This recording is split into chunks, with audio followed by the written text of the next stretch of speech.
Agradecemos a participação da LSG Skychefs e convidamos o senhor Marcelo dos Santos Brentari, especialista em melhoria contínua da MAN Hummel Brasil, para apresentar o trabalho Aumento de Produtividade na Célula de Tampas e Anéis. Bom, boa tarde a todos. Primeiro eu queria agradecer o convite que foi feito à MAN Hummel do Brasil pelo pessoal da Fiat, em especial a Silvana, o Ventura, a Thaís, por a gente estar aqui podendo compartilhar coisas boas que a gente faz dentro da nossa empresa, voltado aos conceitos de Lean, e reforçar também que esse trabalho, como o Thomas Klein comentou no começo, foi um trabalho que a gente participou no case da Fiat e fomos um dos finalistas entre os 42 participantes. Bom, antes de começar a falar do trabalho, eu vou falar um pouco da empresa, da MAN Hummel, para quem não conhece. Ela é uma multinacional alemã. Ela foi fundada em 1941, em Ludwigsburg, por Adolf Mann e Erich Hummel. Isso daí surge o nome MAN Hummel.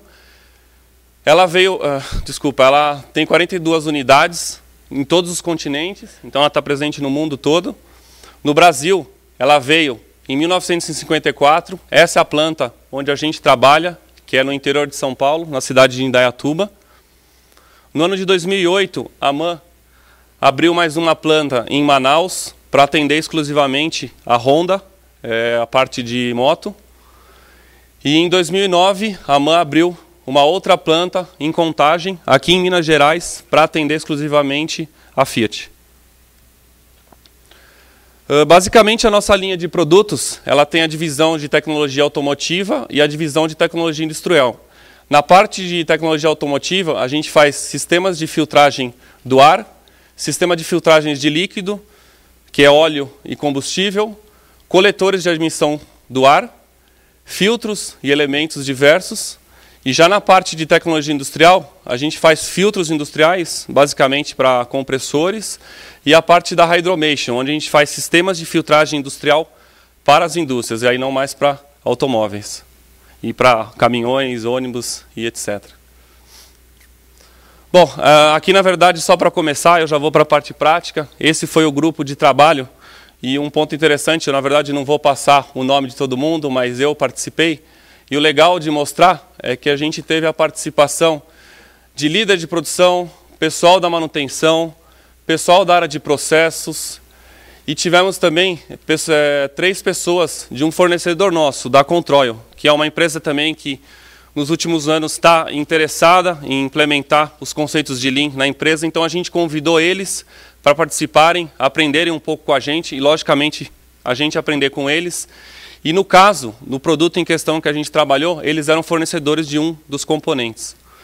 E também tem a foto aqui de uma líder de produção, mais para falar para vocês que o sucesso desse grupo só veio depois porque uma pessoa em específico, ela puxou, apesar dela não ter participado do trabalho, a gente treinou ela depois no que foi feito, na metodologia que foi implementada, e ela, vamos dizer, agarrou com unhas e dentes o que a gente fez. Ela viu que funciona, que ferramenta de Lean funciona, e ela foi a grande responsável por puxar tudo isso, passar para toda a equipe da fábrica e não deixar o trabalho morrer, voltar ao que era antes. Porque muitas vezes a gente faz uma melhoria, passa 1 mês, 2, 3 meses e aquilo acaba voltando para o que era antes. Então, só para começar o trabalho, na verdade a gente fez um trabalho numa célula de montagem que produz essa tampa. O nome para a gente é tampa completa. E para vocês entenderem um pouco melhor, essa tampa completa, ela é o fundo, na verdade, de um filtro blindado de combustível. Esse é um filtro para automóveis. Então, para vocês entenderem o processo, como é que a gente faz? A gente compra um anel. Esse anel, ele passa por uma estufa, onde a gente faz uma dosagem de cola, que a gente chama de rasol, que é essa parte rosa em volta. Antigamente, esse anel dosado, ele já ia direto para um estoque intermediário. Desse estoque, tinha o pessoal que pegava a junta de borracha e montava no anel. Depois desse processo, esse anel com a junta de borracha ia novamente para um estoque. E aí, para fechar, a gente também, esse componente comprado é uma tampa roscada. A gente fazia a cravação dessa tampa, formando então a nossa tampa completa. E também, novamente, os operadores pegavam do estoque, faziam a produção e mandavam novamente para um estoque. Então, em cima disso, quando a gente começou a fazer o trabalho, que foi o nosso ponto de partida, analisar o processo atual, ver o que estava acontecendo, a gente desenhou um mapeamento de fluxo de valor, onde acho que ficou claro para todo mundo que entre todas as etapas do processo a gente já descobriu uma oportunidade de melhoria, porque a gente tem estoque em processo, a gente não tem fluxo contínuo. Então, para resumir, um outro ponto também que a gente viu na situação atual, a velocidade da esteira era diferente do tempo táctil. O que quer dizer? Essa primeira etapa aqui, essa esteira onde a gente fazia a cura do Rasol, ela tinha uma velocidade muito rápida. A gente não precisaria fazer naquela velocidade para atender a necessidade dos nossos clientes. O que a gente acabou vendo? A gente tinha 2 pessoas aqui, com essa velocidade, uma pessoa não dava conta de abastecer essa estufa. Então, uma das melhorias a gente mexeu, a gente baixou, reduziu a velocidade da estufa, ganhamos um colaborador aqui e continuamos atendendo os nossos clientes. Um outro ponto que nem eu já comentei, a gente produzia para estoque intermediário. Por quê? Tinha as 2 operadoras aqui dosando o anel e ia para um estoque. O pessoal daqui, na verdade, olhava o que tinha em estoque e ia pegando.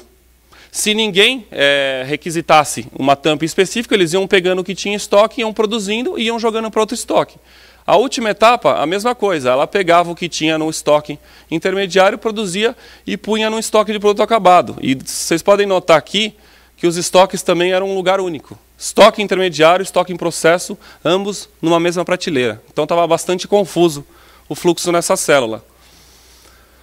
Que nem eu comentei, um outro ponto, todas as etapas, eu pus entre aspas, eram programadas. Por quê? Cada operador, teoricamente, programava o que ele ia fazer, olhava o que tinha em estoque e produzia.